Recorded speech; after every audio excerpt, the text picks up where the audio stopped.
Olá, pessoal, salve Maria. Hoje estamos aqui com o professor Rafael Queiroz mais uma vez, e também estou aqui com o Ramon, que vai ajudar eu em umas perguntas aí com o professor.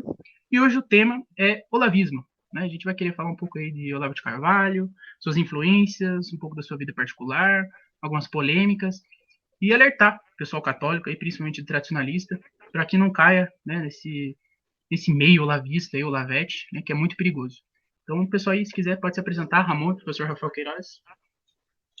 Pois bem, pessoal, viva Cristo Rei, salve Maria. Eu sou o professor Rafael Queiroz, formado em História pela UERJ. Então, tenho aí um trabalho já de praticamente 10 anos, em que venho alertando católicos e até não católicos a respeito do perigo que o Olavo de Carvalho representa para o Brasil e para a Igreja.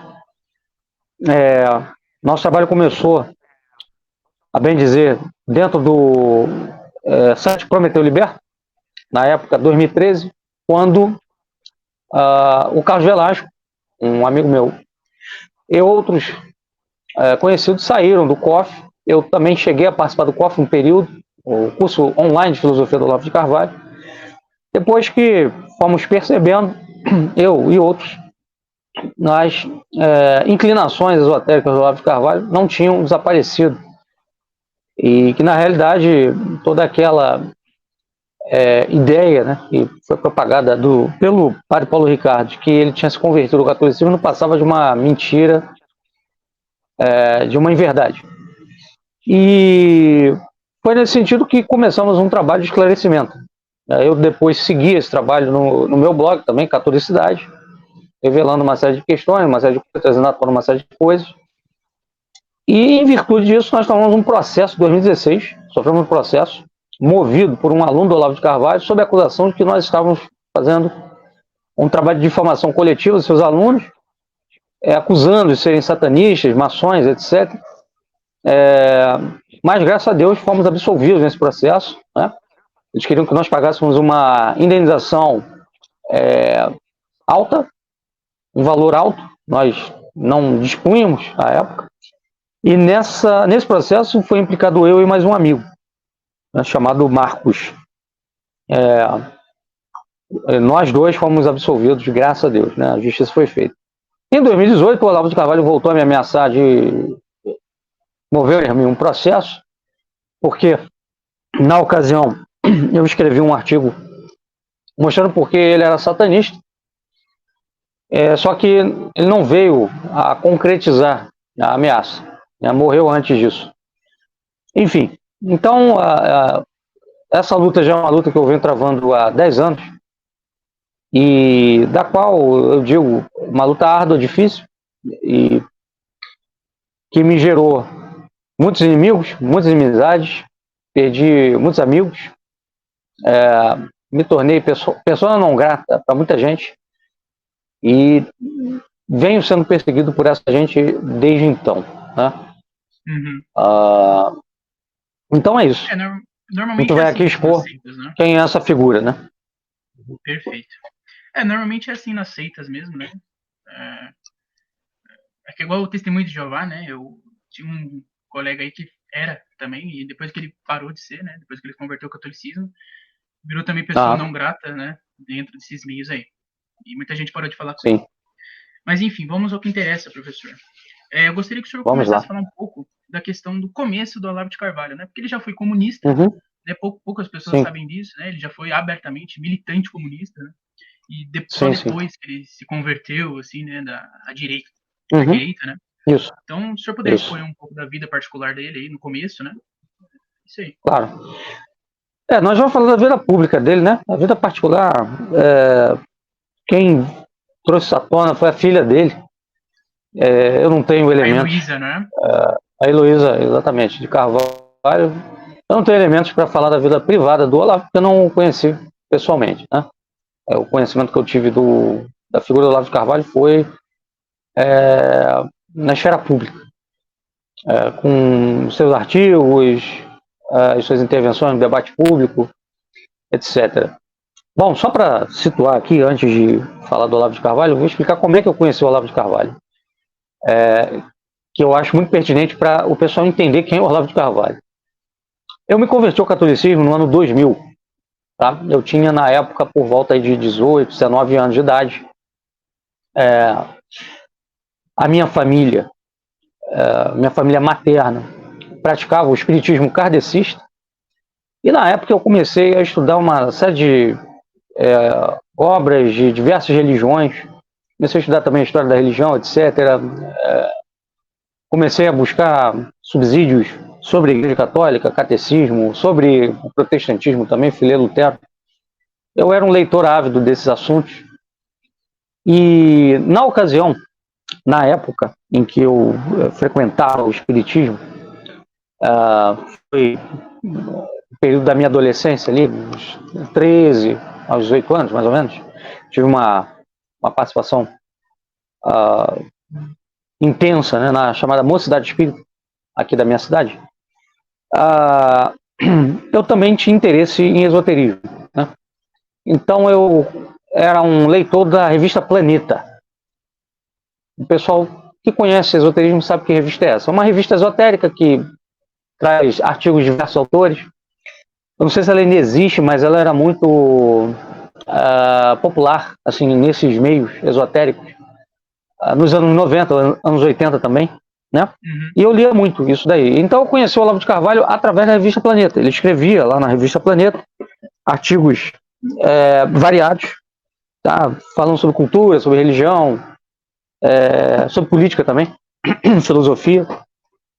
Então travei contato com ele ali e comecei a ter interesse, né, no que ele escrevia a partir dessa época aí, tá? Anos 90. Depois eu me converto, né, por volta de 2000, 2001 ao catolicismo, e volto a ouvir falar do Olavo de Carvalho quando eu travo contato com o site Monfort do Orlando Fedeli, falecido, professor Orlando Fedeli, e vejo lá uma polêmica do Fedeli com o Olavo, né, uma polêmica sobre catolicismo, esoterismo, gnose, etc. E aí, de repente, em 2006, um ex-amigo meu me chama a atenção para o seguinte: olha, Rafael, o Olavo de Carvalho deixou de ser esotérico, agora ele é católico. Eu perguntei como que isso tinha acontecido, quem que disse para ele. Aí ele falou: foi o padre Paulo Ricardo. Ele disse que o Olavo de Carvalho agora é católico, foi lá, fez o casamento do velho lá, foi lá nos Estados Unidos casar ele com a esposa, né, protestante e tal. Casou na igreja, então? Eu falei, perguntei, né? O rapaz falou, isso aí. Então agora ele é uma figura que vai aí contribuir com o meio católico, né, com a igreja, no canja da filosofia, todo esse conhecimento que ele possui. E então a gente tem que segui-lo, a gente tem que, né, dar apoio ao velho, ele vem aí para nos ajudar. E aí eu comecei a acompanhar, né, mais de perto o trabalho dele, imaginando que realmente ele tinha se convertido.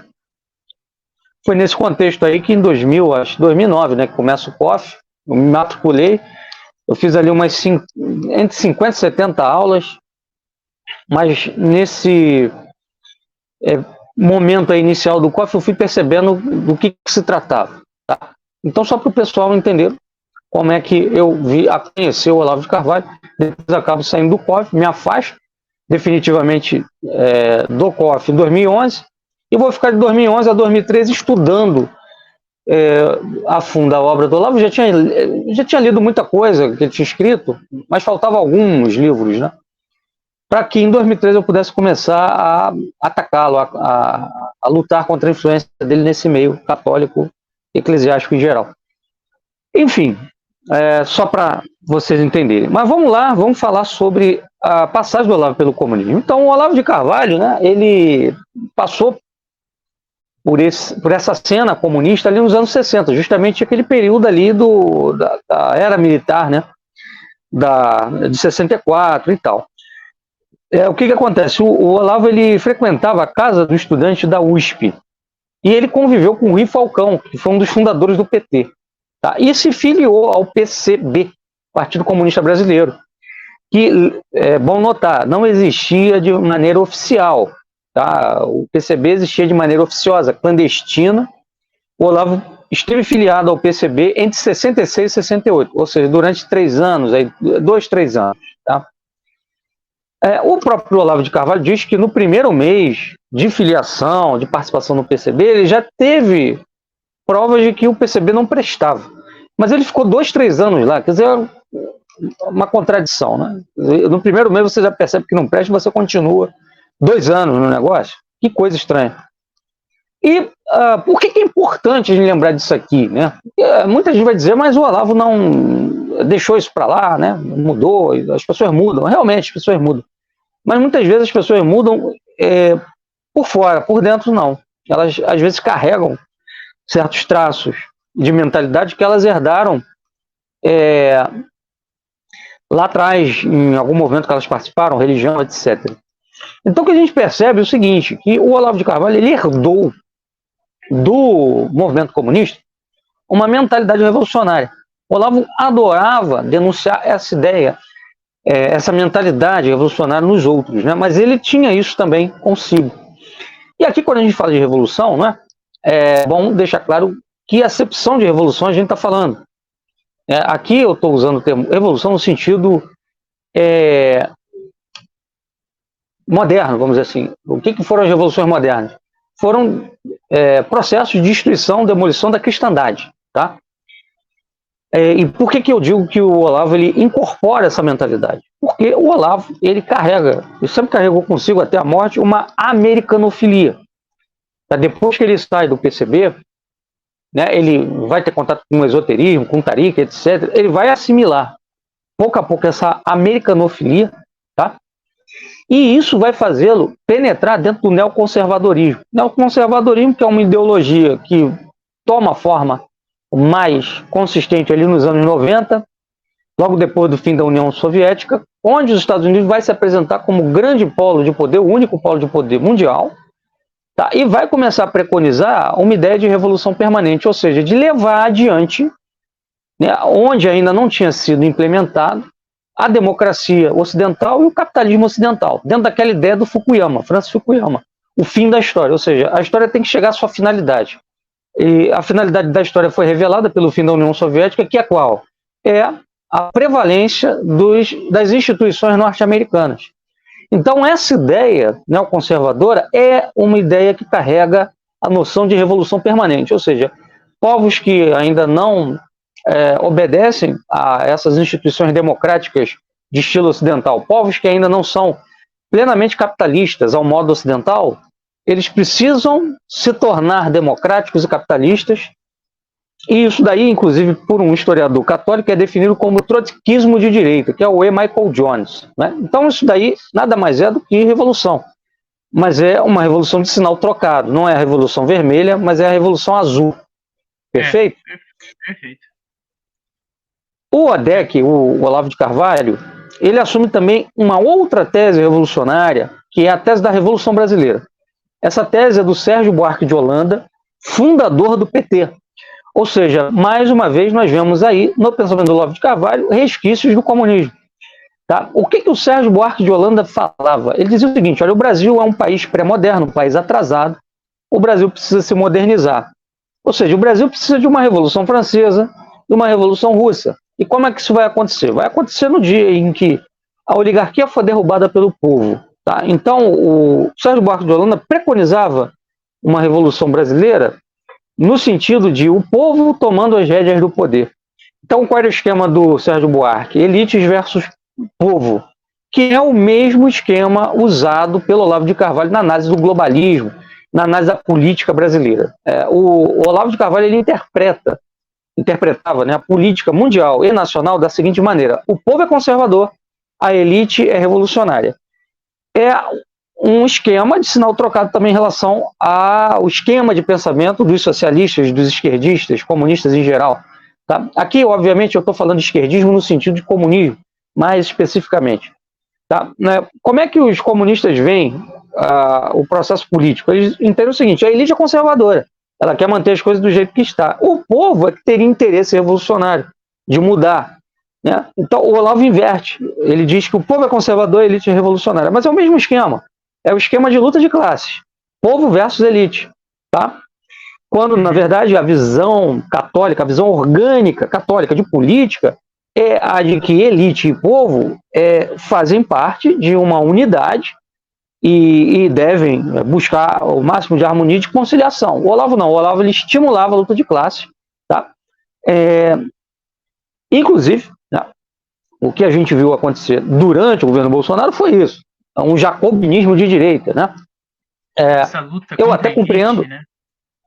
Oi? Não entendi. É uma luta contra a elite, né? Tipo, olha, essa casta intelectual que estou formando aqui, que vocês que vão lutar contra a elite. Isso aí, né?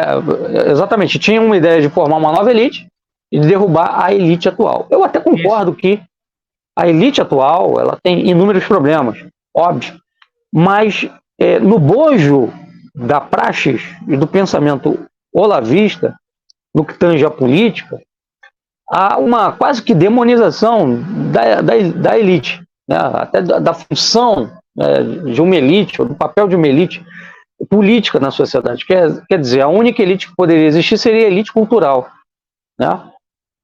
E aí a gente vai lá para o COF depois, né? O que é elite cultural? É justamente o pessoal do Olavo de Carvalho que vai ficar aí com um papel de guia, né, da sociedade, tá? Como se fosse o novo clero. Então, o que a gente pode concluir disso tudo, né? Dessa teoria social e política que transborda dos escritos do Olavo de Carvalho? É que a gestão ela deve estar na mão da sociedade civil. Tá? É uma visão que conecta com, por exemplo, Friedrich Hayek, pai da escola austríaca. Hayek defendia a ideia de ordem espontânea, ou seja, era uma recusa sistemática do Estado, tá? O que configura, ao meu ver, um jacobinismo de direita e a recusa de uma elite política, ou, se não de uma elite política, né, a recusa de que você tenha um Estado, um governo, uma estrutura política que intervenha na sociedade para disciplinar a sociedade. É uma ideia oposta, por exemplo, ao que um autor, como por exemplo Carl Schmitt, que é um autor que tem um livro interessante que é sobre a forma política do catolicismo, onde ele diz o seguinte: olha, a visão católica de política é que a sociedade ela nasce da autoridade. A visão desse pessoal do Olavo de Carvalho é a visão de que a sociedade tem primazia sobre a autoridade. É uma visão, de uma certa forma, iluminista. A sociedade civil, o indivíduo tem prevalência sobre a autoridade. Bom, o que foi a Revolução Francesa? Foi justamente isso. A Revolução Francesa foi a derrubada do trono e do altar, ou seja, da autoridade régia e da autoridade pontifícia, em nome, né, da liberdade e da igualdade, ou seja, em nome da soberania do indivíduo, né, enfim, da ideia social, né, da ideia social. Então, o que pode fazer? Eu queria só comentar aqui que o Padre Caldeirão também ele comenta um pouco sobre isso na questão do humanismo integral, né, no Jacques Maritain, porque ele vai inverter a ordem do bem comum, né? Não é as pessoas que estão a serviço do bem comum, mas é o bem comum que está a serviço das pessoas, né? Dando um sentido mais antropocêntrico, né, para as coisas. E essa primazia que a sociedade teria, né, sobre, né, a autoridade, ela é bem revolucionária mesmo, ela é bem liberal. Pois é. O Olavo de Carvalho, se você pega as reflexões que ele faz sobre, por exemplo, Idade Média, as análises que ele faz sobre Idade Média, isso fica muito claro, muito patente, porque ele demoniza o fato dos reis cristãos medievais e até modernos imporem leis com base na fé cristã, na fé católica. O que é um absurdo. Quer dizer, é a ideia de que o Estado, né, o poder político tem que ser uma realidade completamente alheia à religião, e que o que tem que existir é uma cultura. Eles sempre insistiam nesse ponto, né? O que tem que ser cristão é a cultura. O Estado não, o Estado tem que ser laico mesmo. Por aí vai. Então isso nada mais é do que a democracia ocidental, nada mais é do que a Revolução Americana, 1776, nada mais é do que a Revolução Francesa, embora eles tentem, também é um traço comum, esse meio Olavete, tentar dizer que tem uma diferença substancial entre a Revolução Americana e a Revolução Francesa. Isso é uma falácia, uma mentira. Historicamente falando, isso não tem fundamento, porque a Revolução Francesa ela foi posterior à Revolução Americana e ela só foi possível porque muitos revolucionários que participaram de 1776 na América foram para Paris, foram para a França para ajudar na Revolução Francesa. Inclusive há vários livros, há uma bibliografia ampla na historiografia mostrando que uma das causas centrais da Revolução Francesa foi o exemplo da Revolução Americana. Então as duas revoluções estão conectadas. Os princípios são os mesmos. Estado laico, soberania do povo, soberania do indivíduo, etc. E por aí vai. Tá?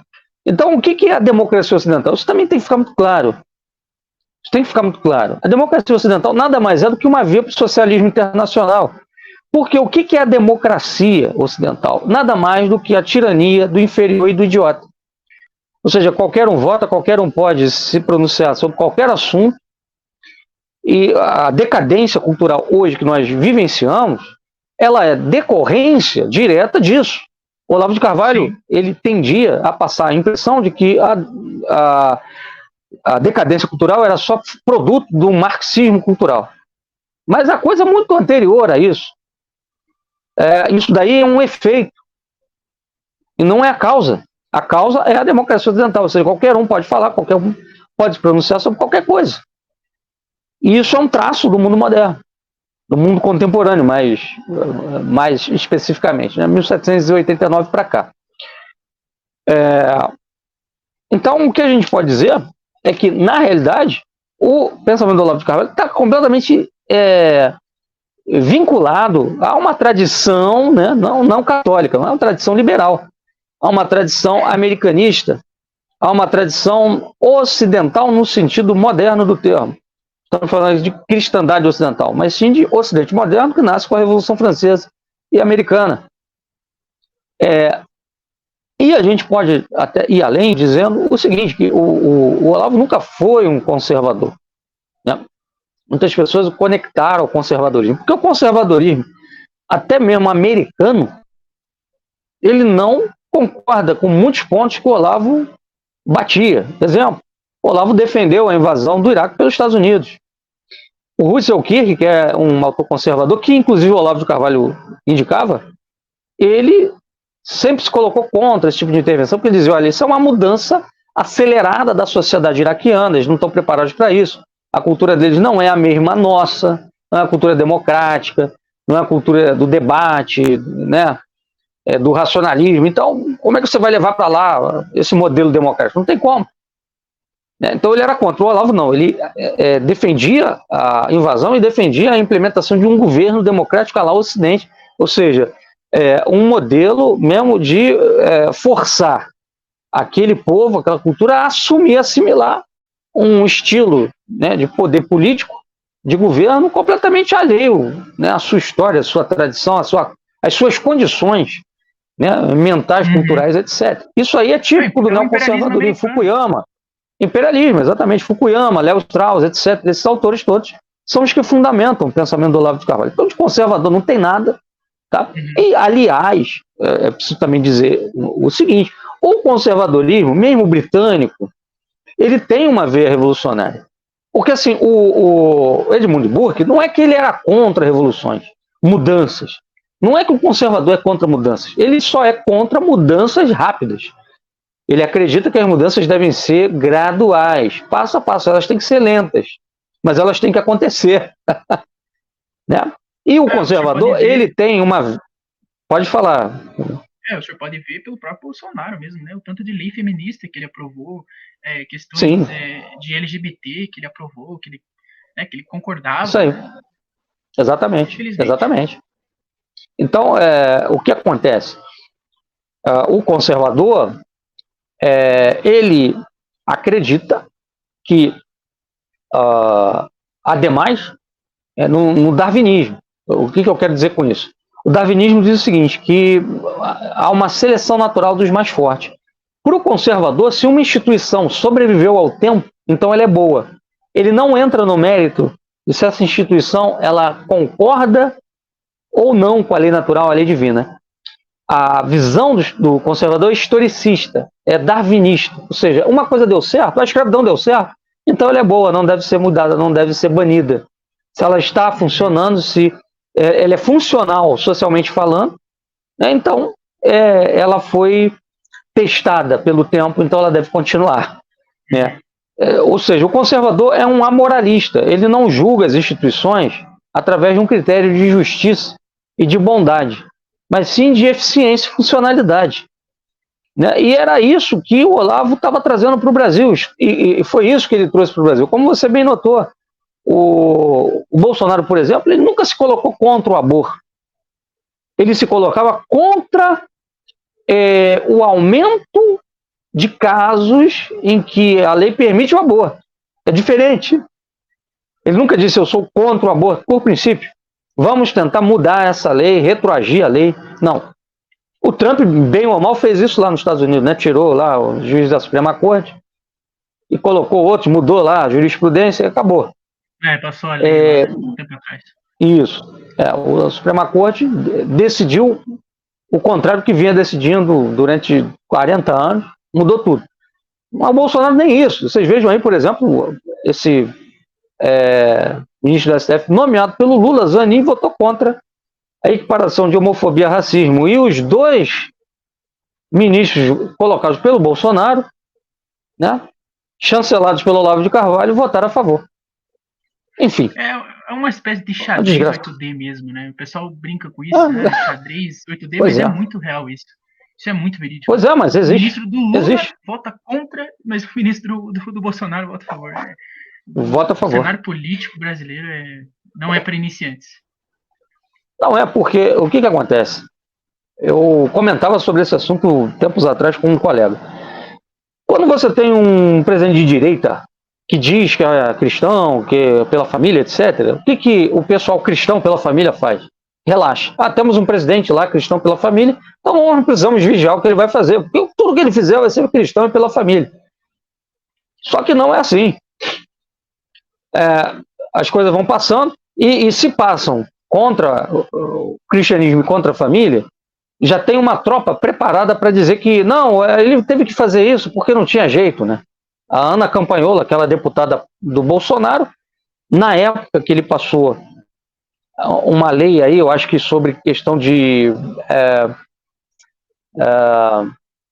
sancionou uma lei aí feminista, não me lembro qual foi, ela veio com um papo furado de que não, ele tinha que fazer porque ele não podia deixar de sancionar. Mas peraí, o presidente não tem poder na mão de deixar de sancionar? Vai voltar para o Congresso. Ok, mas ele pode fazer isso. Enfim. E aí, exato. Agora, se fosse o Lula fazendo isso, ia ter uma gritaria e talvez ele nem fizesse.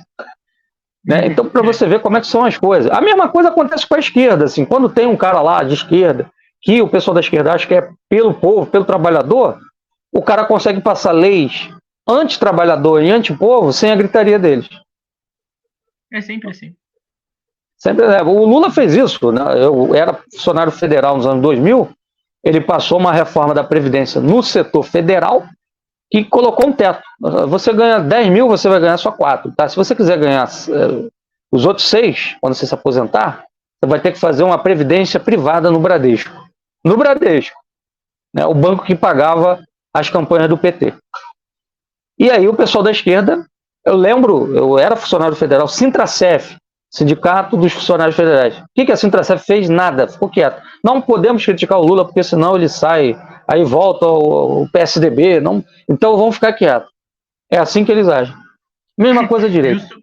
Justo para agradar quem eles mais supostamente criticam, né? Os banqueiros. Exatamente. Incrível. Exatamente. Incrível. É um gado, né? É um gado, não adianta. É um gado. Sim. Enfim. E é aquela famosa teoria lá, né? Das tesouras lá, né? É isso aí. Um contra o outro, mas no fim é a mesma coisa. Você falou do imperialismo americano, essas questões de guerra no Iraque, né? As invasões que os Estados Unidos fizeram, o 11 de setembro também, que é muito controverso, né? Grande fraude também. E nem é bom Sim, ficar falando essas coisas aqui no a maior fake news da mídia internacional. A mesma mídia internacional que hoje fala de combate à fake news. A maior fake news da mídia internacional é bombas de destruição em massa no Iraque. Nunca acharam nada. Sim. Isso aí era para fechar todas as redes de televisão do mundo, até a Globo. Sim. Até a Globo. Tem um documento famoso que rodou na época que eu estava lendo esses tempos atrás no Telegram, de um pessoal, assim, não da alta hierarquia do exército americano, mas assim, capitães, oficiais do exército americano, que estavam também contra essa guerra no Iraque, né? Toda essa questão da invasão do Oriente Médio, e coincidentemente todos os oficiais foram mortos, né? Foram assassinados, né? E aí até devem ter sido colocados na linha de frente, né, de alguma guerra. Sim. E até onde isso se sabe comum. que, por exemplo, assim, autópsias, né, exumação de corpos, né, não foram adulterados, né? Até porque o FBI, a CIA, né, esse pessoal que cuida disso, eles têm o poder na mão. Né? Os caras podem literalmente botar a arma na cabeça de um legista, né, de um antropólogo forense ali, e falar assim, você vai falar isso no relatório, você não vai falar que o cara foi assassinado. Teve um caso na Guerra do Iraque de um sequestro falso, que eles armaram, foram os próprios militares que sequestraram uma militar mulher para justificar a invasão de uma cidade. E olha, tem muita coisa sobre isso. Dá para gravar outra live. É uma boa mesmo. Enfim, vamos voltar aqui pro guru da direita. Vamos voltar aqui pro velho tariqueiro.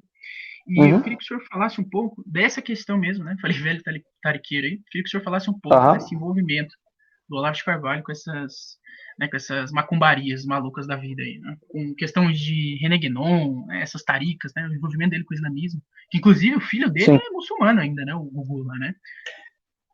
Tem o Gugu, né? O Luiz Gonzaga de Carvalho, tem o Thales de Carvalho, que também é muçulmano, né? Dois filhos. Então, nos anos 70, o Olavo ele vai se afastar desse meio político. Segundo algumas pessoas dizem, ele teria tido uma crise, né, psicótica, teria ficado internado. Enfim, tem um documentário que foi feito pelo Carlos Velasco, que é Adubando os Jardins das Aflições. Depois até posso passar para vocês o link. Também seria interessante o pessoal que quer conhecer melhor esses detalhes assistir. Onde ele mostra isso, né? Toda essa trajetória do Olavo nos anos 70. Então ele vai ter contato com um médico, diz que nesse hospital psiquiátrico onde ele ficou internado, um médico que usava como método de tratamento técnicas esotéricas, etc. Né? Essas terapias alternativas. E ali ele teria travado contato com esse mundo, né, do esoterismo, e foi nesse contexto que ele acabou ingressando na Tariqa. Tá? O que a gente sabe de informação é que ele foi iniciado na Tariqa pelo Martin Lins, que é um dos principais nomes da Tariqa mundial, né? Ele tem vários livros escritos. Alguns, inclusive, chegam a dizer que ele teria sido sodomizado pelo Martin Lins, né? Ele faria parte da iniciação, a sodomização. Só um comentário aqui. Isso é verdade o que o senhor falou. Tem uma matéria de um jornal antigo aí, dos anos 80, 90, que fala sobre orgias e práticas homossexuais, assim, nesses campos esotéricos. Isso. Mas eu também queria que o senhor só pudesse falar brevemente sobre o que é uma tarica, né? Para quem está ouvindo a gente aí, só para o senhor poder elucidar um pouco, que é um ramo esotérico, né, do islamismo, né? Sim. O Islã, ele tem confrarias esotéricas, né? As confrarias sufis são as mais conhecidas. A Tariqa é uma dessas confrarias. E no caso, o Olavo de Carvalho teria frequentado a Tariqa do Fritjof Schuon, que era um escritor intelectual perennialista, se converteu, né, ao Islã, e ele tinha uma Tariqa, ele tinha a sua Tariqa funcionando em Bloomington, nos Estados Unidos, tá?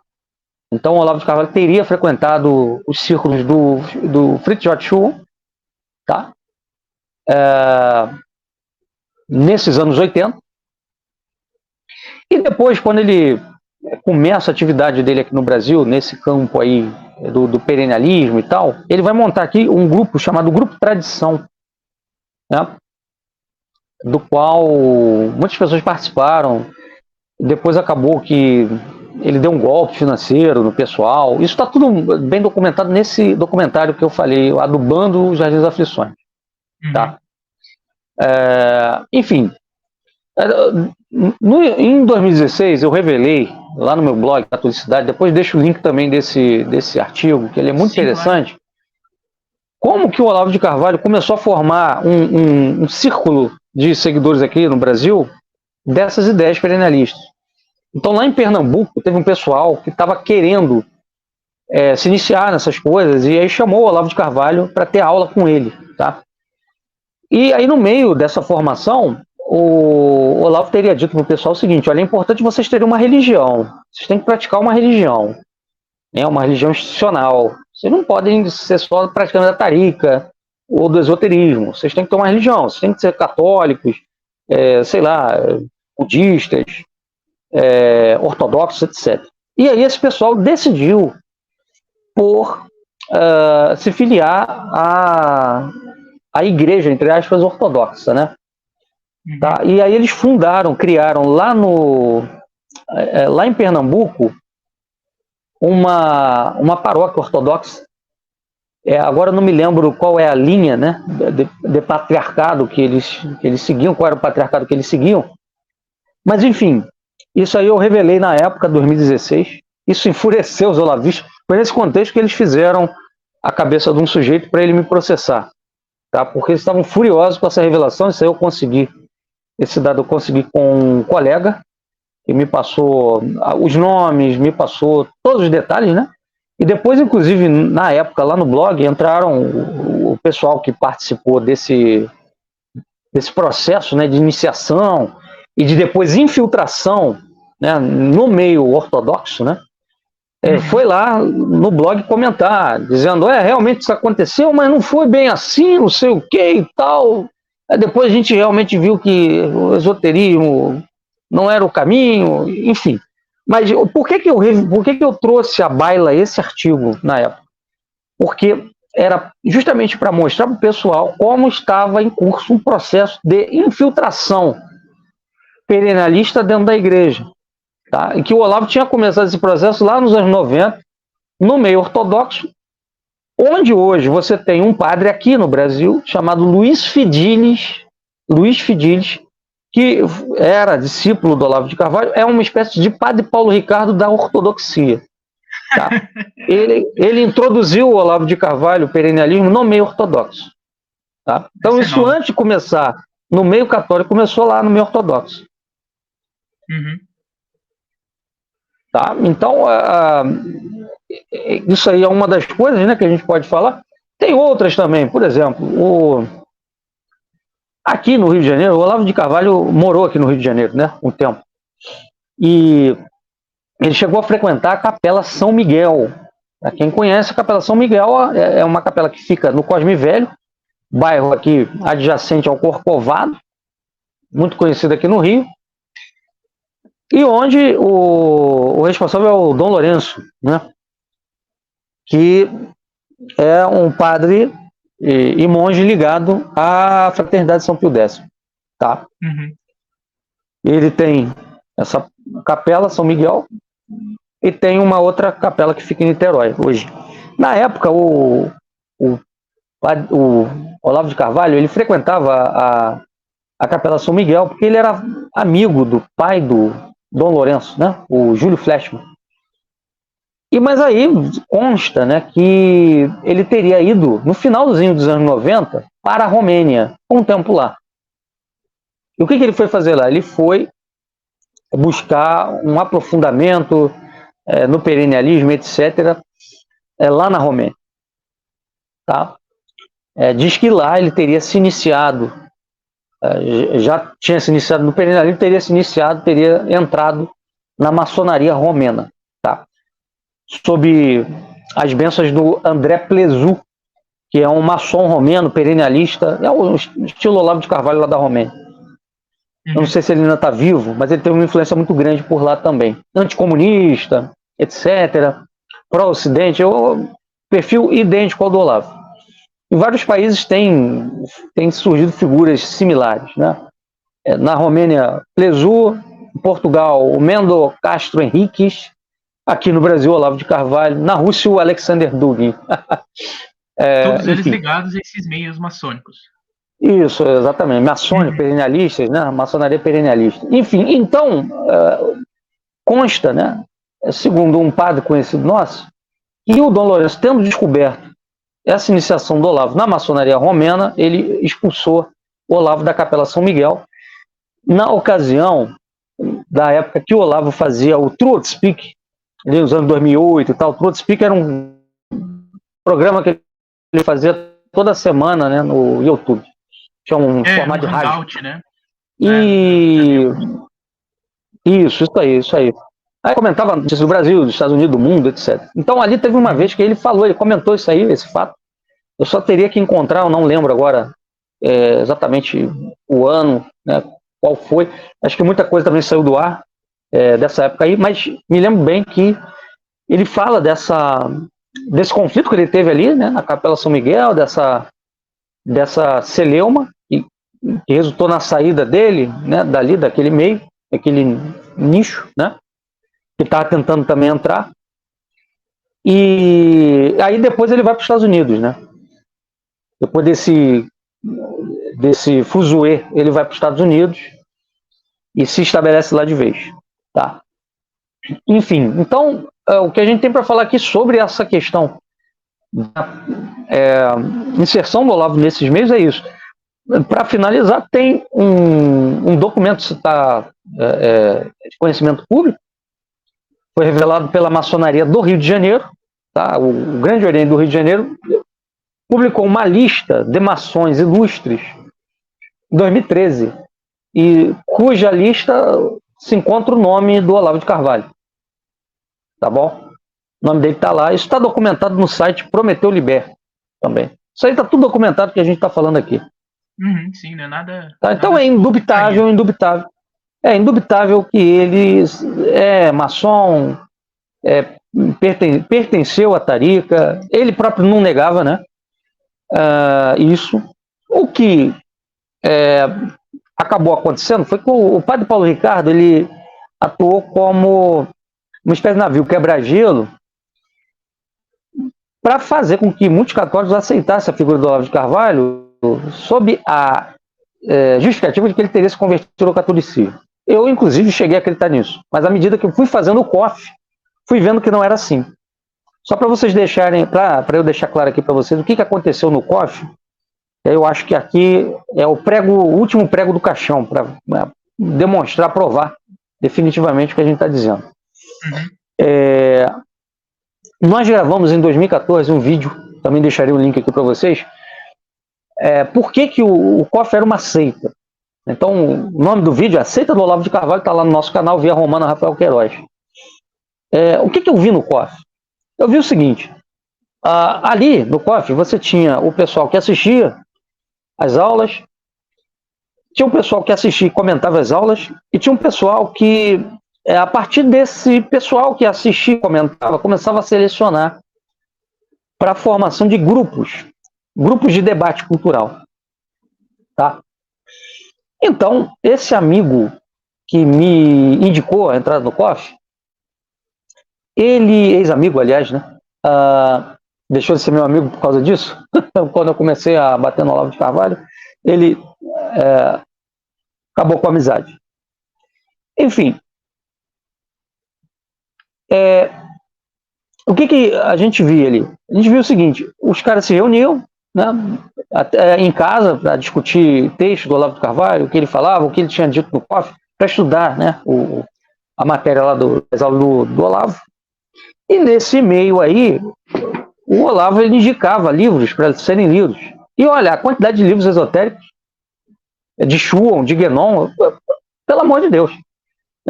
Eu comecei a ver pessoas dizendo assim para mim, olha, Rafael, o tomismo, o problema, né, da crise da igreja é o tomismo. Porque a igreja perdeu o contato com a filosofia simbólica lá, da Idade Média. Peraí, que filosofia simbólica é essa? É a filosofia que o Guénon fala, que o Guénon trata. Então nós temos que estudar o René Guénon para retomar, né, a vera tradição católica. Né, porque ali, no final da Idade Média, com o tomismo, ele foi se esclerosando e tal, então a igreja foi perdendo contato, os católicos foram perdendo contato com a experiência real. Né, e então nós temos que voltar a isso. Isso é Não adianta ficar lendo São Tomás. Exatamente. Não adianta ficar lendo São Tomás, você perde tempo, não sei o quê.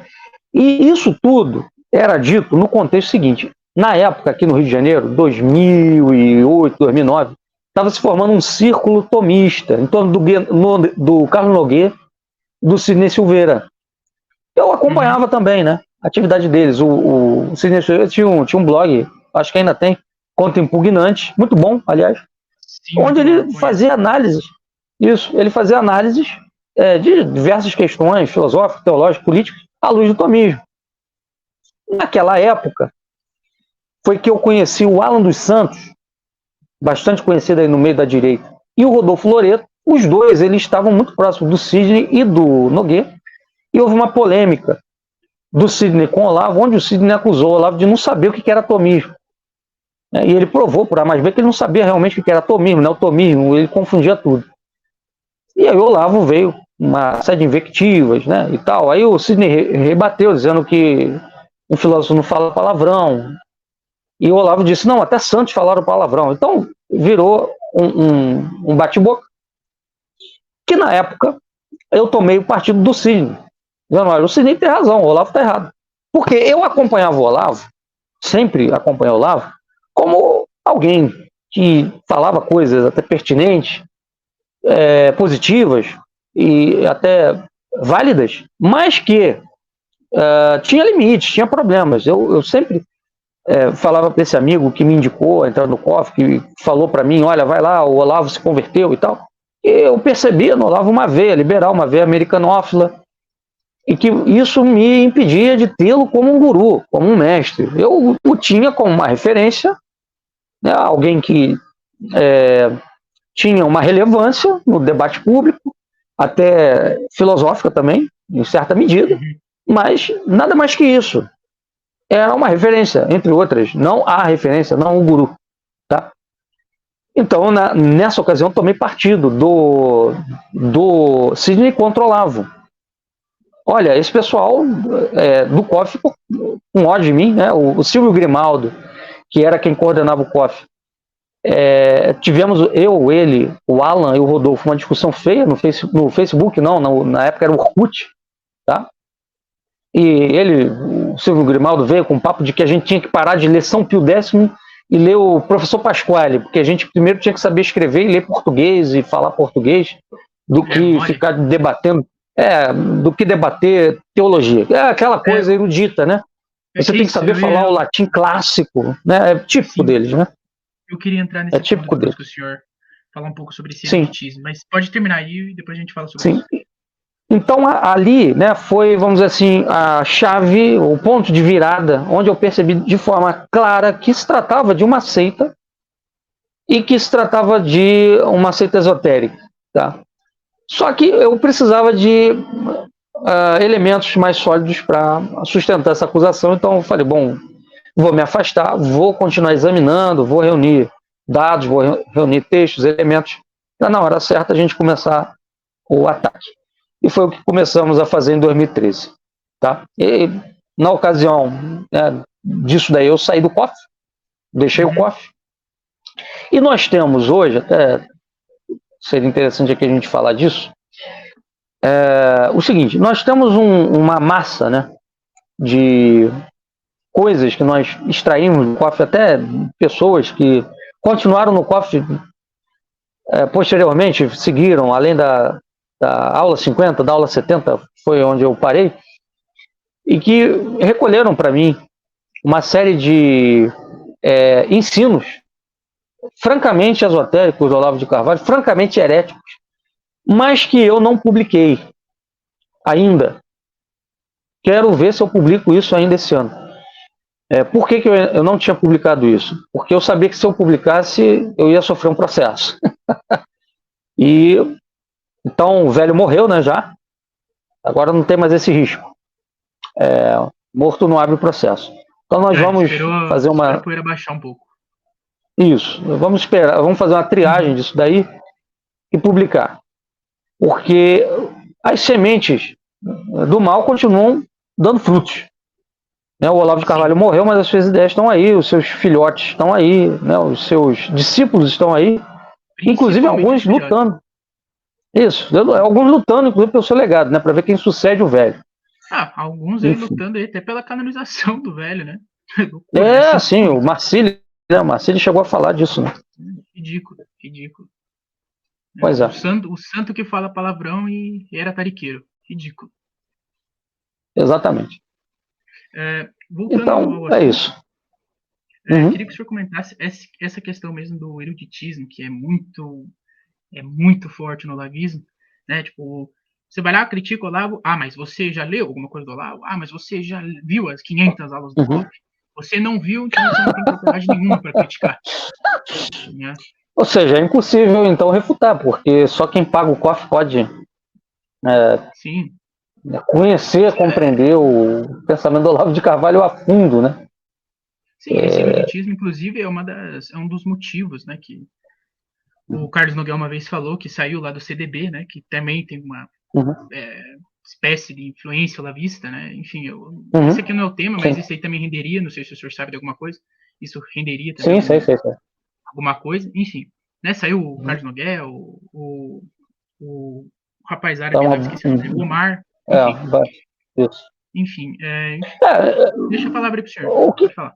O que acontece, Gabriel? Eu vou pegar aqui o gancho de um fato que aconteceu na minha paróquia, para você entender isso.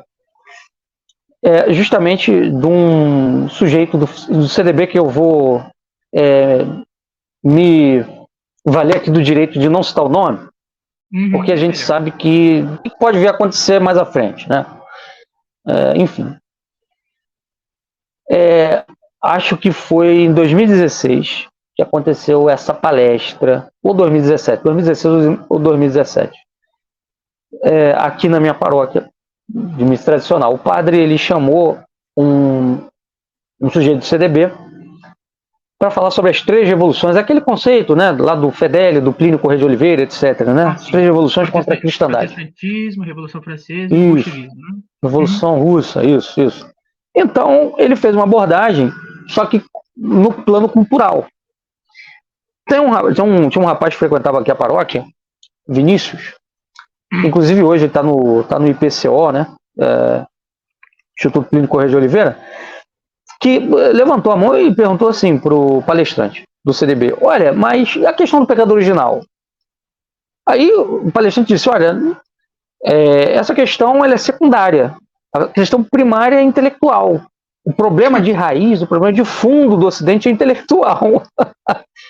Então, quer dizer, qual é o problema? O problema é cultural. O problema vai se resolver com as pessoas lendo literatura, estudando filosofia, e tudo se resolve.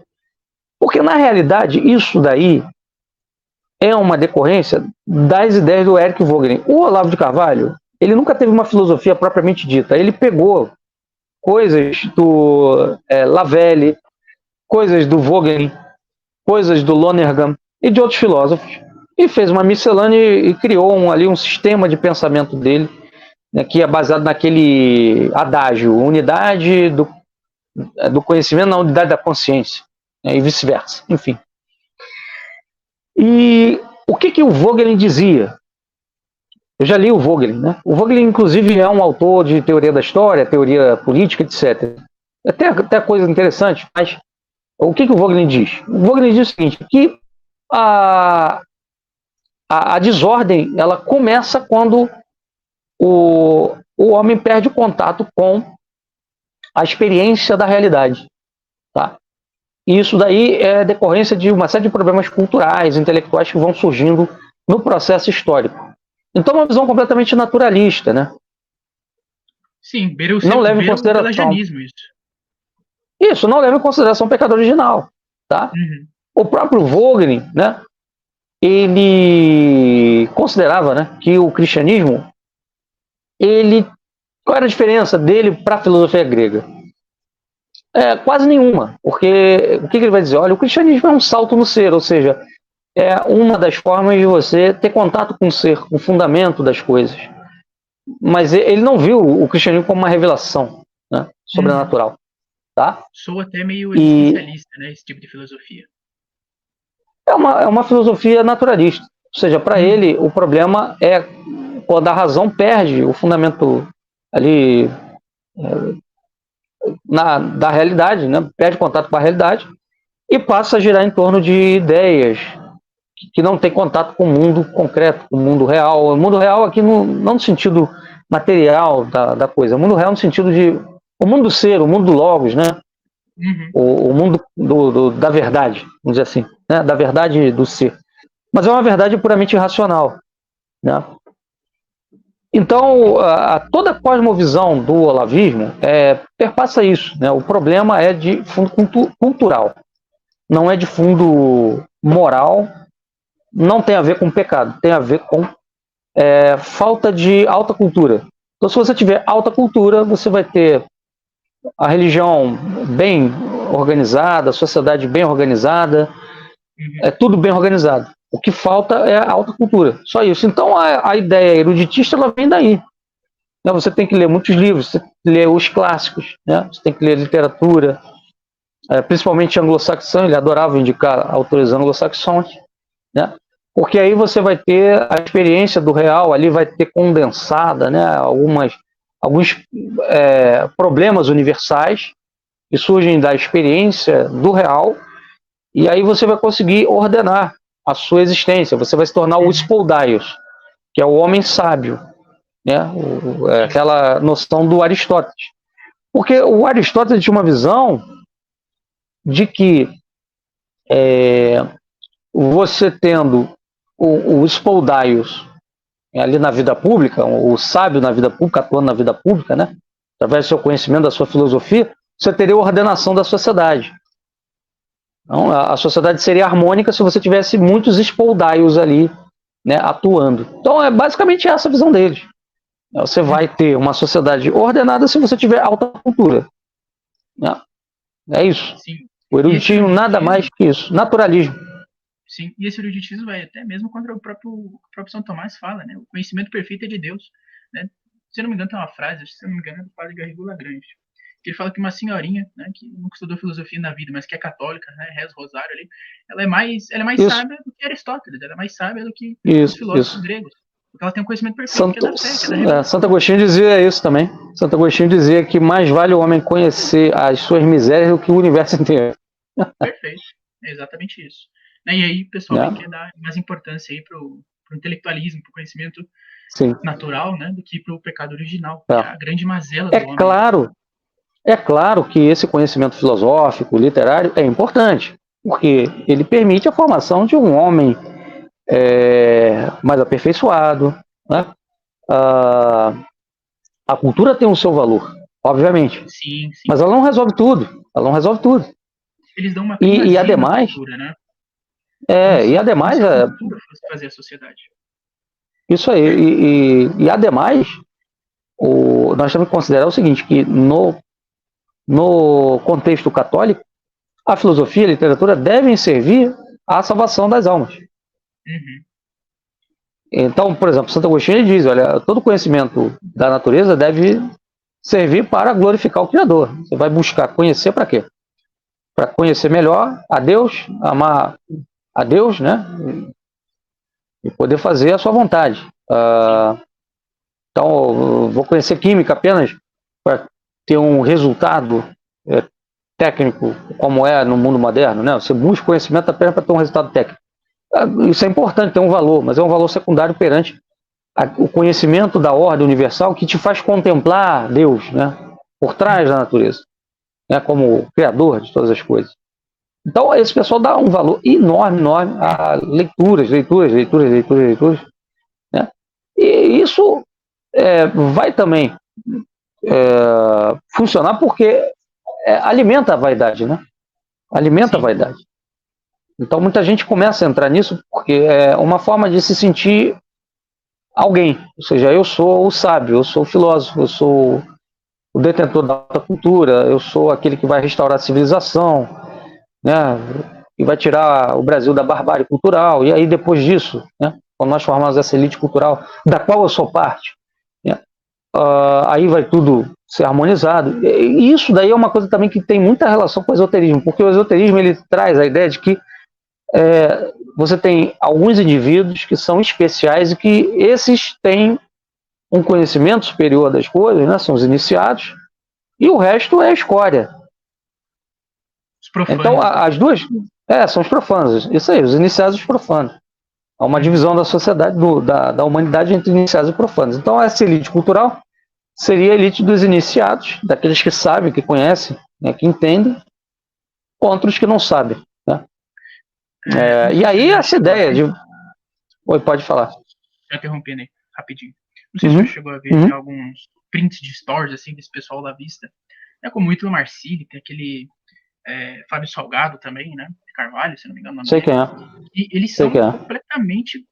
eles são completamente grosseiros com algumas pessoas.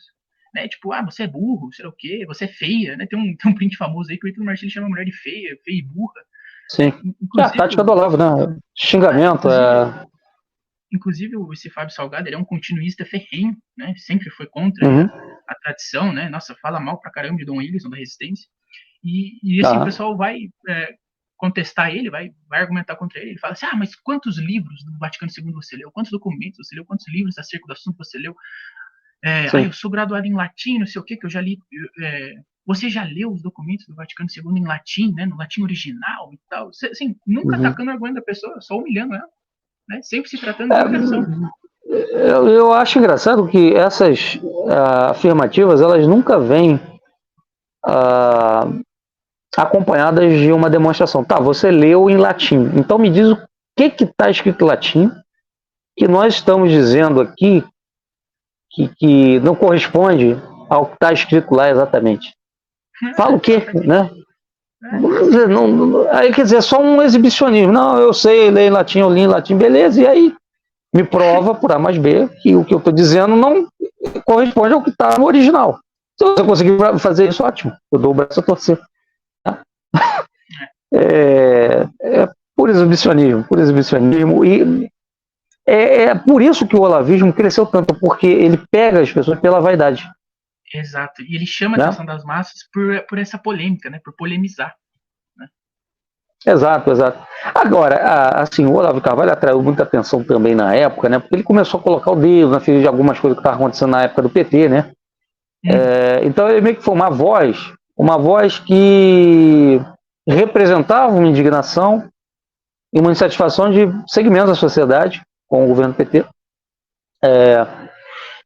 E, obviamente, ele se aproveitou disso para catapultar o projeto dele de criar essa elite cultural. Agora, você veja, essa elite cultural, onde ela está? Ninguém sabe, porque o que você vê aí do discipulado do Olavo de Carvalho é uma vergonha. A realidade é essa. Não tem nada de grande saindo dali. Né? Não se viu nada de grande sair dali. Né? Por exibicionismo mesmo, como o senhor falou. Pois é. Eu acho que tem o Rodrigo Gurgel, que era aluno do Olavo, né? Talvez ele seja a exceção. Ele é um professor de literatura bem gabaritado. Tem os seus limites, obviamente, porque está dentro desse contexto, né, dessas ideias aí, mas é um sujeito gabaritado. Agora, fora ele, por exemplo, Guerrilho Way, do Marcílio, meu Deus, o que é isso? Né? Um tratamento revolucionário, né, no campo da psicologia, o que é isso, gente? Esse negócio aí de temperamentos, né? Que na verdade é a astrologia disfarçada, 12 camadas da personalidade, a astrologia disfarçada, 12 signos do zodíaco.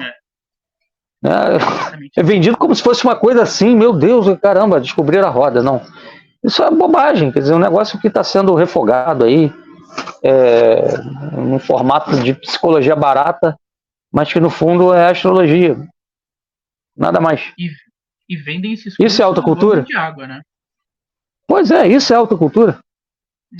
A gente falou aqui toquei nesse assunto do Fábio de Carvalho, cerca do Vaticano II, e só para encerrar essa questão, que já está dando uma hora aqui de vídeo, falar um pouco sobre, óbvio, né, essa questão entre crise na igreja e Olavo de Carvalho. Porque tem uns vídeos aí que o Olavo de Carvalho elogia Dom Lefebvre, tem outros aí que ele fala mal do Papa Francisco, mas ama Bento XVI, ama João Paulo II, que João Paulo II acabou com o comunismo na Polônia, né, que João Paulo II é o bastião da fé, né, enfim. Mas acabou com o comunismo, ele diz isso, que acabou com o comunismo, mas ele diz que o globalismo é comunismo, então não acabou, pô. São as famosas incongruências de neocon. Exatamente, são contradições completas, né? O comunismo está aí, não acabou, mas o João Paulo II acabou com o comunismo. Aliás, o Olavo de Carvalho é uma contradição. Oi? Só um comentário rápido aqui. Uhum. O que o senhor falou a respeito lá, vocês têm que pararem de ler São Pio X e começar a ler o Olavo de Carvalho, né? Isso é muito típico de modernista, porque está na própria Passendi, né? Quando São Pio X vai falar sobre os remédios contra o modernismo, é a questão do tomismo, Sim. Se voltar isso, né? Se voltar à filosofia, e pela soberba, pelo orgulho, né? Do amor às novidades dos modernistas. É um contexto diferente. É um contexto diferente. Isso, né? É muito comum. Isso é muito comum entre esse pessoal. Esse amor à novidade. Os caras querem estar sempre descobrindo coisas novas, lendo coisas novas. Enfim, não para nunca, né? Não para nunca. Sim. Enfim. Isso vai se ligando com outros pontos, né? Sim, o Olavo tinha uma posição completamente doida, né, em relação ao Concílio Vaticano II, crise da igreja e tal, porque cada hora ele falava uma coisa, né. Ele elogiava Dom Lefebvre, ao mesmo tempo ele dizia que lá no seminário da fraternidade tinha tariqueiro infiltrado e tal.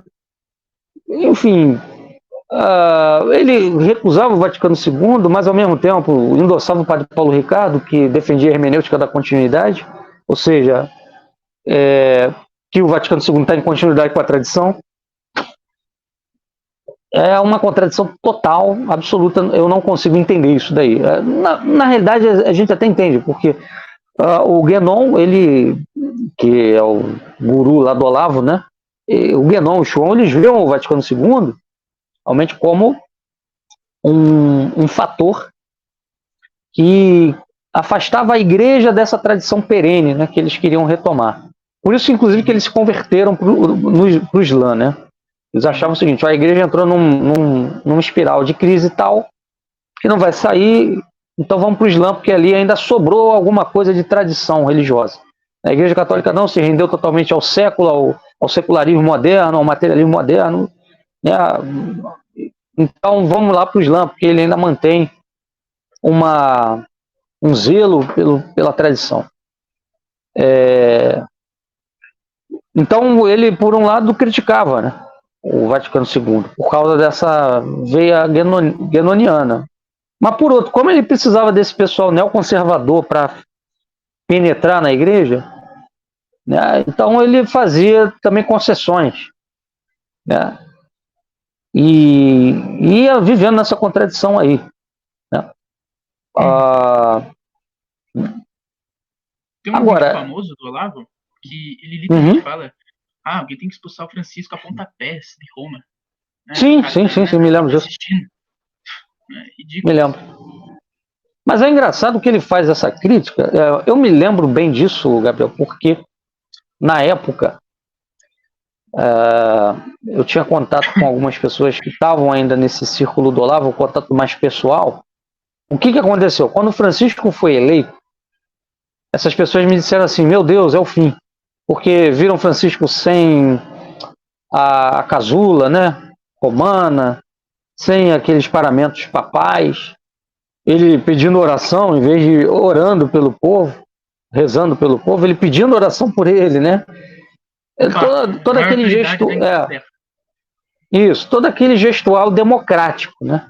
De deposição da autoridade, clara deposição da autoridade, que nos outros papas conciliares não era tão evidente. O que você teve assim de mais evidente foi o Paulo VI deixando de lado a tríplice coroa, né, a tiara papal, né, e usando só a mitra, né, de bispo a mitra de bispo de Roma. Mas ainda usava. O Francisco nem de mitra apareceu, né? E eu falei: olha, realmente é grave o que está acontecendo. Eu já conhecia Francisco de outros carnavais, né, quando Ele era bispo de Buenos Aires, arcebispo de Buenos Aires, muito progressista, muito liberal. E fiquei realmente assustado quando ele foi eleito. E aí, o que acontece? Esse pessoal, foi aí que eu fui descobrindo que era uma seita mesmo, né? Porque esse pessoal começou a se manifestar contra Francisco, só que de repente eles pararam.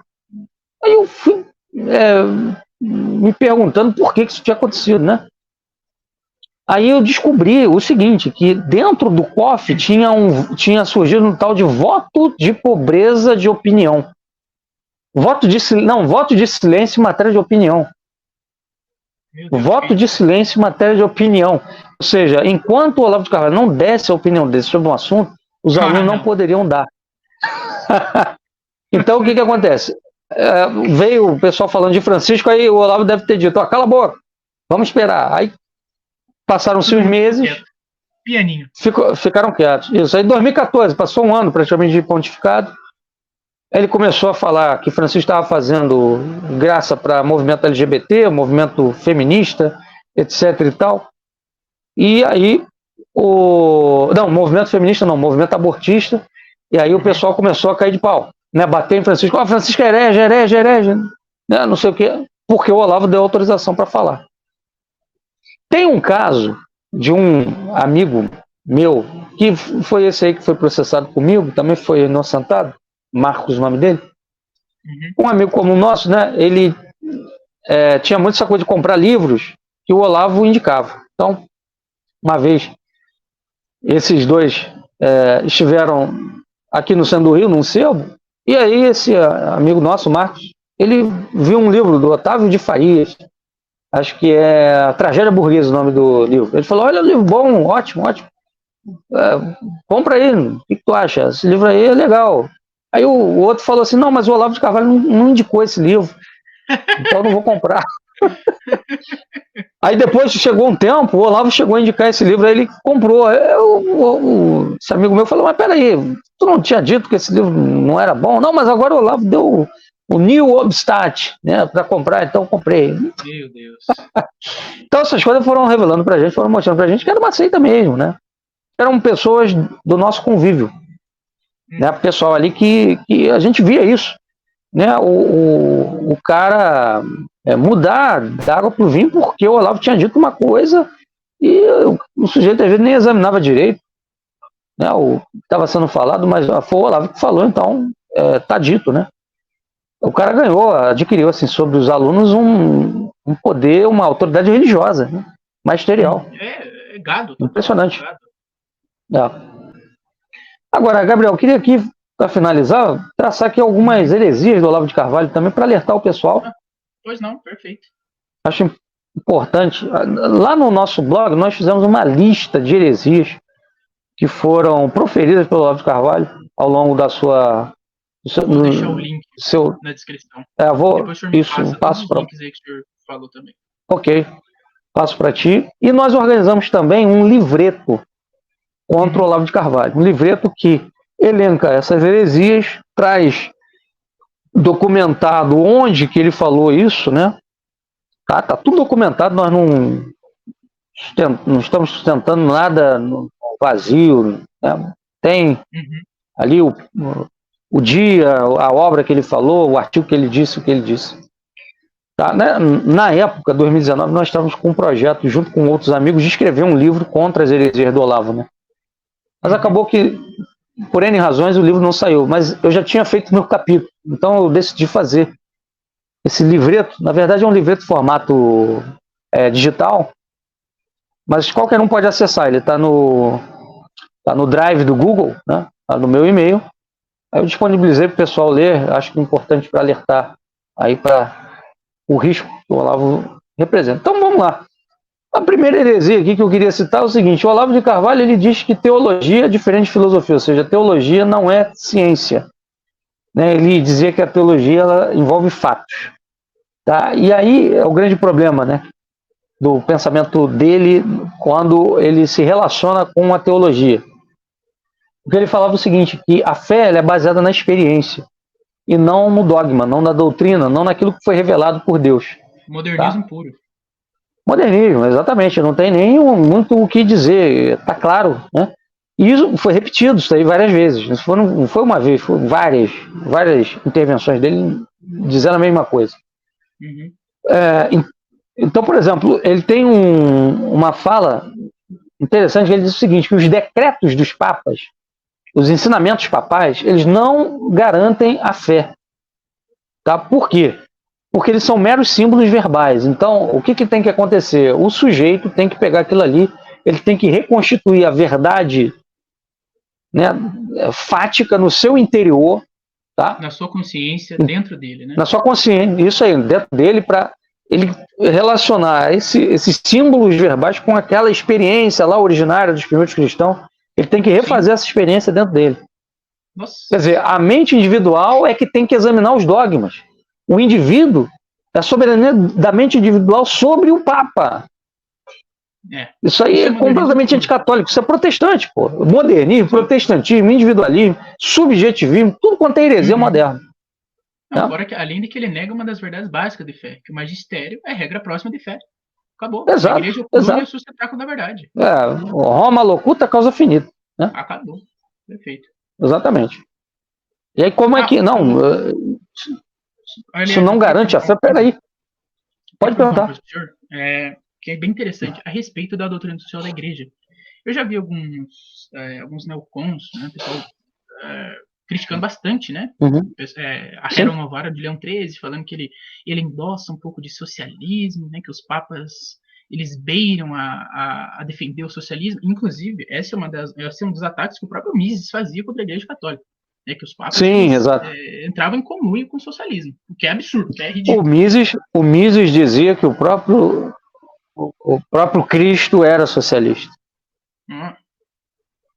Esperar de um judeu, né? O Mises, né, tinha falas francamente blasfemas, né? Francamente blasfemas. Então, eu vou deixar para falar da DSI no final, tá? Certo, pode continuar aí. Tá? Então, ele, com base nisso, ele dizia o seguinte também, né? E o homem, ele pode, por si, elevar-se à esfera do absoluto do infinito. Quer dizer, como é que o homem pode, por si, se elevar ao absoluto e ao infinito? A gente sabe que, pela razão, o homem pode conhecer Deus, né? Conhecer a existência de Deus, né? Mas ele não pode, por si mesmo, elevar-se a Deus. Quer dizer, depois da queda, a inteligência... Rapidinho, desculpa. Pode falar. Senhor de novo. Mas no próprio blog do senhor, se eu não me engano, tem uma heresia que ele vai cair no anátema do Vaticano I, que vai falar, né, que nós, pela luz da razão natural, podemos conhecer, né, pela natureza, pelo exterior, que a existência de Deus. E o Olavo de Carvalho vai falar o contrário. E agora ele diz que ele outra via. Ele diz que você pode se elevar à esfera de Deus, mas para ele as 5 provas da existência de Deus, as 5 vias, né, de Santo Tomás de Aquino não vale. Ele diz que aquelas provas racionais da existência de Deus não são válidas. Né? Então, quer dizer, é uma contradição também. Enfim, então o que acontece? Depois da queda, né, a inteligência humana ela encontra muitas dificuldades, né, para se elevar. Aliás, ela não consegue se elevar ao absoluto, né? Ela só consegue se elevar se ela estiver unida a Deus pela graça. Né? Mesmo a inteligência, mesmo o intelecto. Por isso que a gente precisa da revelação. Né? E aqui, esse erro do Olavo de Carvalho ele tem relação direta com uma ideia que é a da identidade substancial Deus e homem. Tem um artigo também no nosso blog que é Deus segundo Olavo de Carvalho, gnose reeditada. Então, ele fala o seguinte, né, que Deus não seria exterior à consciência. Aí é que entra essa questão que você abordou. Mas sim seu núcleo mais íntimo e pessoal. Ou seja, Deus não pode ser conhecido como um objeto, mas como núcleo ativo da nossa autoconsciência. Ou seja, nossa consciência seria idêntica a Deus. Teria a mesma substância de Deus. Deificação do homem. Eu vou ler aqui para você uma passagem desse artigo, é bem rápido. É só um pedacinho. para a gente esclarecer isso. Porque o que acontece? O Olavo de Carvalho, ele fundamentava essa ideia na seguinte base. Ele dizia o seguinte: olha, Santo Agostinho, ele insiste na prova da existência de Deus através do interior do homem. Santo Tomás através das 5 vias, né? Da criação. Então ele vai dizer o seguinte: olha, a minha forma de demonstrar, né, a essência de Deus não é através de um raciocínio, mas através de uma intuição. Então ele vai por essa via intuicionista, né? O que ele vai dizer? Ele vai tentar dizer que essa posição dele, de que Deus é o núcleo ativo da nossa autoconsciência, ela está fundamentada em Santo Agostinho, na ideia medieval do intelecto agente, tá? E aí nesse artigo a gente mostra que não é nada disso. Por quê? O Aristóteles, ele comparou o intelecto agente com a luz que se dissemina no ar. O que é intelecto agente? É o seguinte: você tem o olho, né, humano, mas o olho humano sozinho, sem a luz, ele não consegue enxergar, precisa da luz, né, de um fator externo. E para ter luz tem que ter sol, né? Então você precisa do sol, da luz, o olho só não basta. O que os medievais falavam?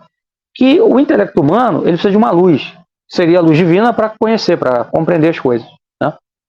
Então, com base nisso é que vem aquela teoria da iluminação de Santo Agostinho, né? Só que São Tomás, ele vai aperfeiçoar isso daí, ele vai dizer o seguinte: olha, na realidade, Deus, ele nos ilumina, né? Mas não de forma direta, e sim indireta, tá? Então, Aristóteles, ele vai comparar o intelecto agente, esse intelecto que nos ajuda a inteligir, com a luz que se dissemina no ar, ao passo que Platão comparou o intelecto agente a algo separado que imprime em nossas almas como o sol, né? Assim, a imagem das coisas, tá? Então, basicamente, o que São Tomás diz é que, ainda que possamos falar de um intelecto agente separado, que seria Deus, fundamento de toda a verdade, é preciso que nossa alma haja uma virtude intelectual própria, ainda que participada, pela qual nossa alma intelige. Então, não é Deus que intelige em nós, nós inteligimos por nós mesmos. Agora, a nossa intelecção, ela participa da verdade que está em Deus, né? Perfeito. Então, o intelecto divino, ele é apenas o suporte, ou a causa do nosso intelecto. Não a causa direta ou imediata, mas indireta e imediata. Logo, o Olavo atribuir a Deus o papel de fundamentativo da nossa consciência seria o mesmo que dizer que não existiria nenhum ato próprio da nossa alma no que tange aos atos intelectuais. Quer dizer, Deus conheceria no nosso lugar, né? Então, a pergunta que fica nesse sentido é a seguinte: haveria nesse caso espaço para afirmar a individualidade da alma? Quer dizer, se é Deus que intelige em nós, então nós não existimos. Nós somos Deus. Não existe o indivíduo.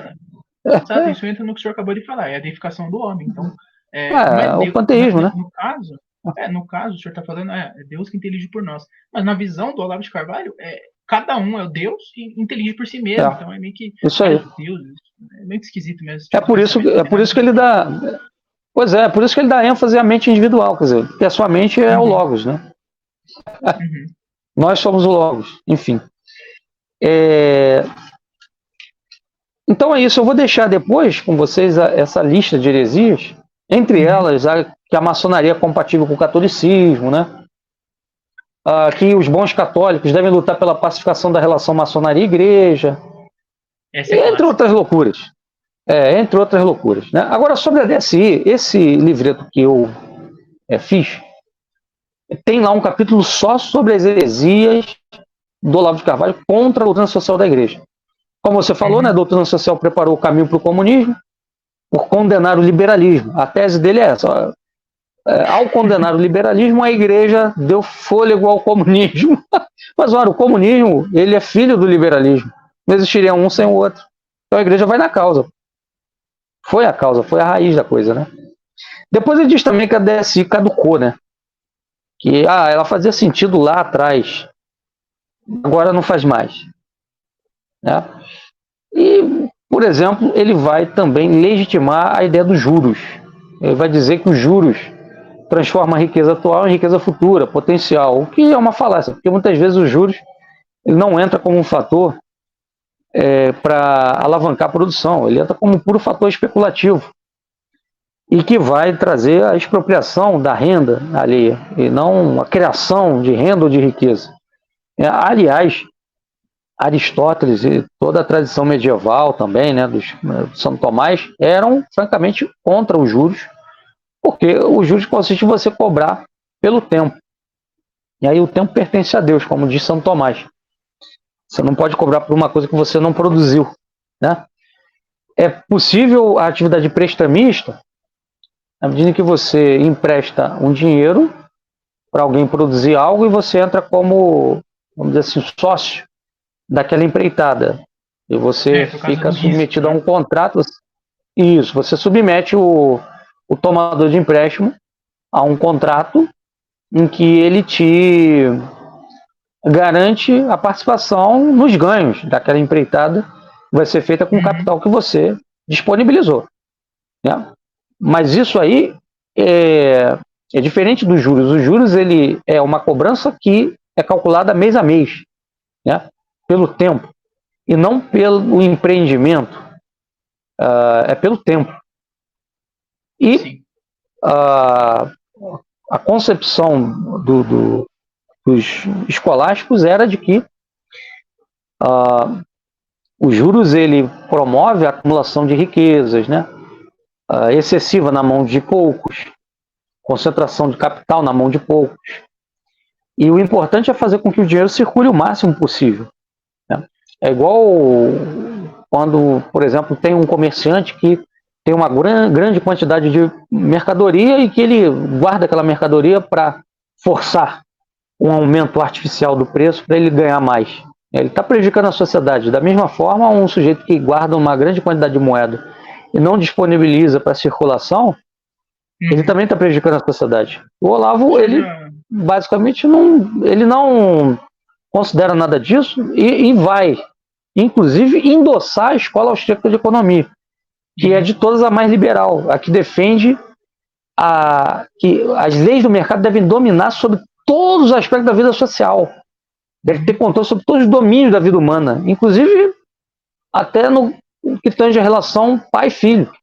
Você tem o Murray Rothbard, que é um dos nomes mais importantes da escola austríaca, que defende o direito do pai vender o próprio filho, comercializar o próprio filho, vender seres humanos. Olha o absurdo que isso significa. Como é que um homem desse pode ser considerado católico? A economia ela é um domínio da moral. A economia não é algo separado da moral. Ela faz parte da moral e ela tem que estar submetida a leis morais. O governo tem o direito de intervir na economia para justamente garantir que essas leis morais sejam obedecidas nas relações econômicas. Porque elas também são relações humanas. Elas são relações sociais humanas, então tem que estar submetidas à mesma moral. Mas o Olavo de Carvalho ele ignora tudo isso. Eu não sei se o senhor conhece o professor Murilo Rezende. Já ouviu falar dele? Rodrigo Rezende? Não, Murilo Rezende. Acho que sim, acho que sim. Ele é um economista, se eu não me engano, ele tem mestrado, algo do gênero assim, e ele tem ótimas palestras a respeito de juros, usura, e ele compara a usura, né, com a própria sodomia, que é fazer o que é infértil, fértil. Interessante. Interessante. Se eu não me engano, ele usa até os sermões de São Bernardo de Claraval, né, que lutou bastante contra a usura, né, na época dele. Porque, basicamente, a sodomia é fazer o que é produtivo, né, se tornar infértil, né? E a usura improdutivo, né? Exatamente. E a usura isso aí. É o tempo que não tem valor nenhum, né? Pelo menos assim, é fazer o dinheiro que... O valor econômico, né? Eu esqueci a palavra, mas, por exemplo, o que gera riqueza é o trabalho. E aí você está enriquecendo com nada, né? O que o senhor falou é pura especulação, né? Exato. O certo o prestamista ele entrar como uma parte no empreendimento. Ele participar, tomar parte no empreendimento e ele faturar a partir do que for ganho com o empreendimento. Tá? Perfeito. E não com cálculo de juros. Isso aí é uma imoralidade que infelizmente foi se estabelecendo no mundo ocidental e é por isso que a ruína tomou conta. Os juros é algo que clama aos céus. Isso é um pecado gravíssimo, gravíssimo, e que eu vejo infelizmente até alguns padres alguns manuais aí de moral, que não são infalíveis, né? Porque teólogo não é infalível. Eles fazendo concessões, né? Esse tipo de coisa eu não vejo como fazer concessão. É claro que eu não estou dizendo aqui que não deve existir instituição bancária. A instituição bancária, ela existe para guardar dinheiro. Agora, juros é outra coisa. Perfeito. Ela não precisa estar atrelada a isso. Se eu não me engano, a usura ela era perdoada só pelo bispo. Né? Só o bispo tinha jurisdição para perdoar. Isso, exato. É um crime perante Deus gravíssimo. Que clama aos céus, clama vingança aos céus. Clama aos céus. Perfeito. Clama aos céus. O sistema econômico hoje, todo ele está estruturado em cima disso. Perfeito. E quem vive disso vai pagar caro, né? Porque com certeza está comprometendo muitas vezes até a sobrevivência de pessoas aí mais pobres. Sim, com certeza. O senhor tem alguma coisa a mais a acrescentar? Não, era só isso que eu tinha a dizer. Eu espero que o pessoal tenha aproveitado a live. A gente trouxe aqui alguns elementos. Vou deixar os links aí contigo, Gabriel. Depois eu passo para o pessoal. Inclusive, desse livreto tem aí uma contribuição nossa a essa questão toda que o Olavo levanta contra a DSI. Nós buscamos ali mostrar que ele não tem razão, que ele não tem. Que a DSI, na realidade. Exatamente, o Olavo não tem razão. Boa. Na realidade, o DSI é a solução para os problemas sociais, né? Falta muita gente descobrir isso aí. Perfeito, então. Professor, queria mais uma vez agradecer o senhor aqui, pela moral que o senhor está aqui. Eu vejo que o senhor é muito estudado, principalmente em questão de história. Eu respeito o senhor pela bagagem que o senhor tem. O senhor não é convertido há 2, 3 anos. O senhor está há mais de 20 anos aí no meio católico tradicional, que é o que eu valorizo muito. E é isso. Obrigado. E que Deus abençoe o senhor, a família do senhor, né? E que dê tudo certo aí, né? Nessas questões jurídicas. Eu que agradeço. Pois é, essa perseguição faz parte do prêmio que nós recebemos por levantar a voz contra o mal, né? Mas Nosso Senhor tinha dito isso, né? E no mundo tereis aflições, mas tem de bom ânimo, pois eu venci o mundo. O importante, no fim, é vencer o mundo. Não vencer no mundo. Né? Porque quem vencer o mundo vai ter o prêmio eterno. Então, agradeço, Gabriel, a oportunidade e faço votos também de que essa live possa gerar a edificação espiritual para o pessoal, para que eles tenham mais zelo e mais fé na defesa da igreja contra os heresiarcas. Porque muitos se levantam, né? Como diz São João, muitos se levantaram aí dizendo-se profetas, mas na verdade não são falsos profetas. A gente precisa estar vigilante, né? Perfeito. É isso. Pessoal, obrigado que todo mundo que assistiu a live aí, né, o podcast. E agradeço a todo mundo que assistiu. E é isso aí. Fiquem com Deus. Salve Maria e viva Cristo Rei. Viva Cristo Rei.